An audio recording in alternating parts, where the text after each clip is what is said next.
A new plant cannot fix the spot that wasted the last one. It can arrive with healthy leaves, fresh soil, and exactly the color you wanted. But if the corner has no dependable water, the strip beside the driveway gets hotter than you realized, or the gap under the window is already too small for the plant's mature width, the old problem is still there.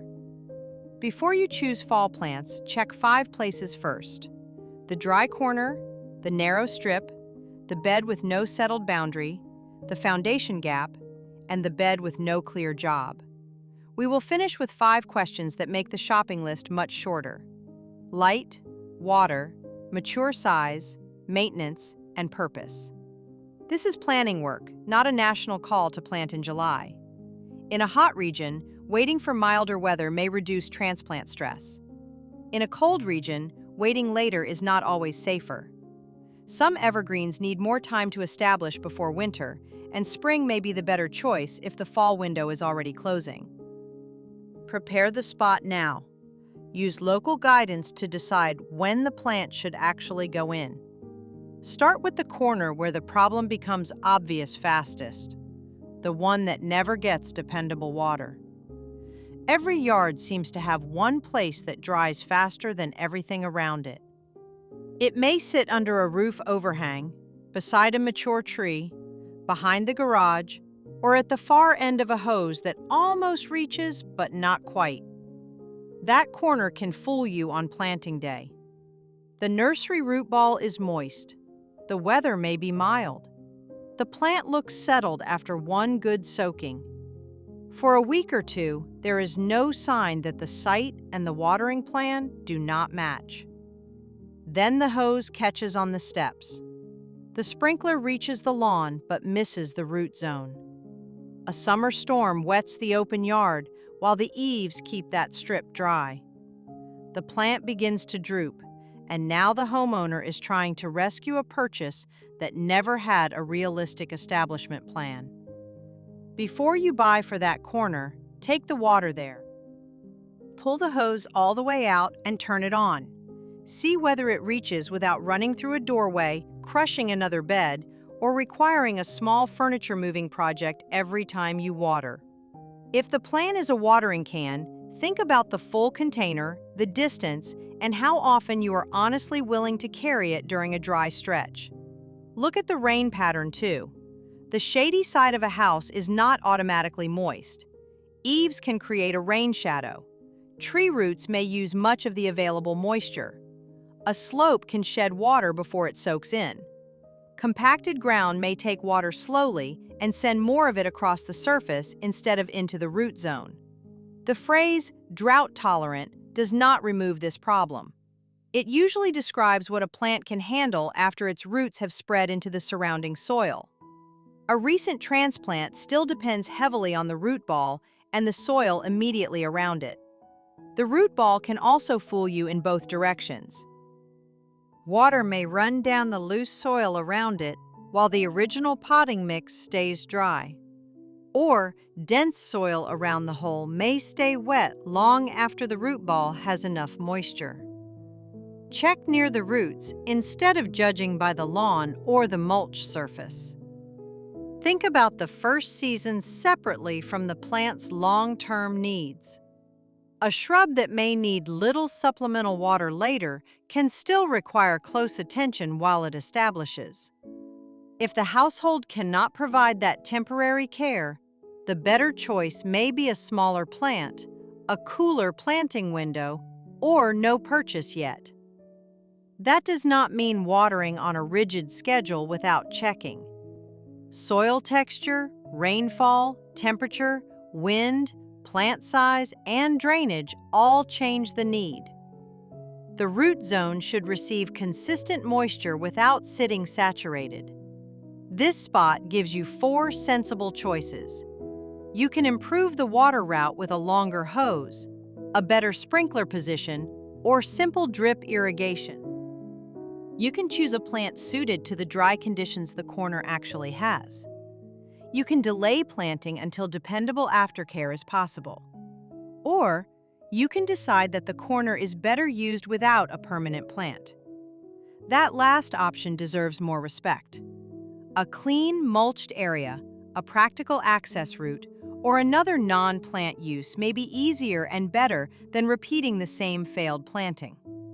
Late summer is useful here because you can watch the spot during warmer conditions, test the hose, and correct the routine before a suitable planting window arrives. Water access solves one kind of failure. The next place can receive enough water and still punish the wrong choice because a narrow strip often has its own climate. The strip beside a driveway, fence, walkway, or wall is rarely just a smaller version of the main yard. Pavement can throw heat back toward the foliage. Brick can stay warm after the sun moves away. A fence may block the morning sun and expose the bed to harder afternoon light. Eaves can keep rain out. A downspout can make one end wet while the other end stays dry. Beside a driveway, snow piles and de-icing salt may add another problem in colder regions. The width tells you how much room you have. It does not tell you what a plant will experience there. Take a few phone photos from the same position in the morning, early afternoon, and late afternoon. You are looking for the hours of direct sun, but also the kind of sun. A location that looks gentle at breakfast may be the hottest part of the yard by 4 o'clock. Repeat the check after nearby trees begin dropping leaves. A strip that is shaded in July may receive much more direct light in fall and early spring. That does not make the July observation useless. It tells you that the plant may need to handle more than one seasonal exposure. After rain, check which end dries first. Notice whether water runs off the pavement into the bed or away from it. Feel the soil a few inches down instead of judging only the surface. Then look at the ground itself. Narrow side strips and foundation areas often contain construction fill, compacted layers, gravel, or shallow soil over something much harder. One improved planting hole does not change the entire strip. Roots eventually have to grow beyond that pocket. Now add the human traffic. A plant may survive beside a walk and still be a poor fit if it leans into people's legs, catches clothing, drops slippery fruit, or needs repeated trimming to keep the root open. A thorny shrub may fit on paper and still make a narrow passage miserable. A plant placed beside an air conditioning unit may interfere with service access or receive hot, moving air. The decision is not simply sun plant or shade plant. Decide whether the strip is hot and dry, shaded and dry, seasonally wet, salt exposed, root limited, or too narrow for the plant category you had in mind. That may lead to a lower plant with a smaller spread. It may mean widening the bed. It may mean using a surface that keeps access clear. The right answer should make the strip easier to live with, not begin a permanent fight between the plant and the walkway.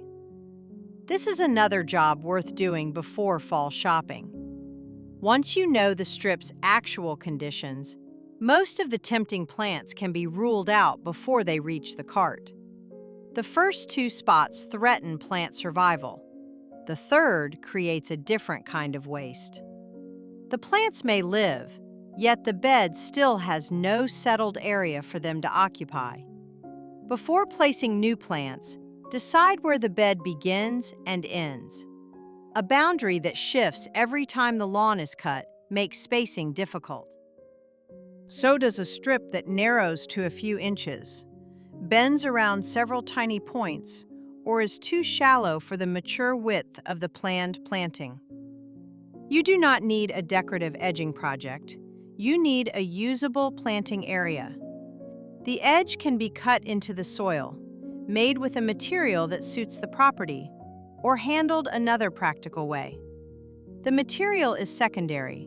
The important part is that the boundary stays where you planned it and does not create a trimming obstacle of its own. Lay out the proposed line with a hose or rope. Check whether a mower can follow it without awkward turns. Measure the depth at the narrowest point. If the bed needs to be widened, do that before the plants are installed, not after roots and irrigation are in the way. This is a placement fix. It will not correct poor drainage, weak light, or missing water. It simply gives you a real area to measure and maintain. Before widening a bed or digging planting holes, contact 811 or use your state's 811 center. Small shrub and flower projects can still reach buried utilities, and the required notice period varies by state. Marking the site first is far easier than finding a line with a shovel. Once the usable bed is settled, the next problem is easier to see. An empty gap beside the house may look generous until you compare it with a plant's mature size. A small nursery pot makes almost any foundation gap look roomy.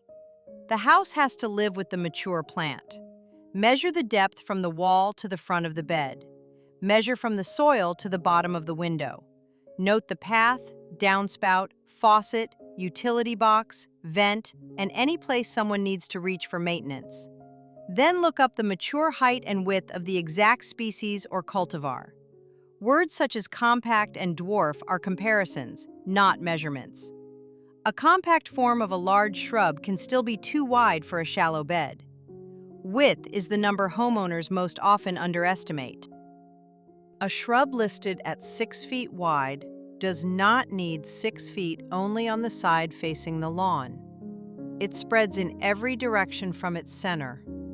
Place the center too close to the wall, and the house immediately occupies part of the space the plant was expected to use. You do not need to solve that with difficult geometry. Mark the expected center of the plant, then picture half its mature width reaching toward the house and half reaching toward the front of the bed. If either side has no room, choose a narrower plant or change the layout. Give the numbers some breathing room. Mature size is usually an expected range, and plants do not stop at a painted line. Climate, soil, age, water, and pruning can affect how large they become. The goal is not one universal setback for every plant. A low perennial, a broad shrub, and a small tree need different space. What matters is whether the plant can keep a reasonable, natural shape without covering the window, crowding the path, blocking service access, or rubbing against the house. If the plant fits only because you plan to shear it several times a year, treat that as a maintenance commitment. Formal pruning may be worth it in a formal design. It should not arrive as a surprise because the nursery pot looked small. Keep the decision simple. Measure the available space, compare it with mature size, and preserve access around the building. If the plant fits with room to spare, keep it on the list. If it fits only under constant control, choose a smaller type. If the bed itself is too shallow, widen it where that is practical, or use a different roll for the space. If you like garden advice that helps you avoid buying a permanent pruning schedule, subscribe. The best low-maintenance choice is often the plant that fits before the first cut is made. A plant can pass the water, exposure, and size tests and still be a disappointing purchase. That happens when the bed has never been given a job.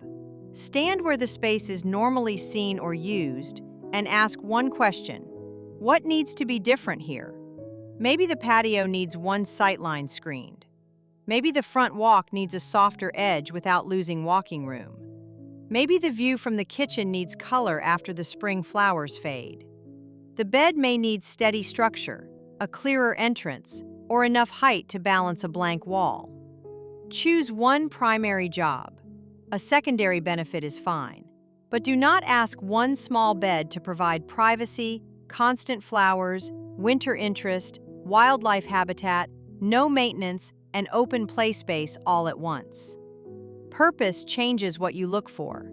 For privacy, the important details are the exact sightline, mature density, winter leaf cover, and available width.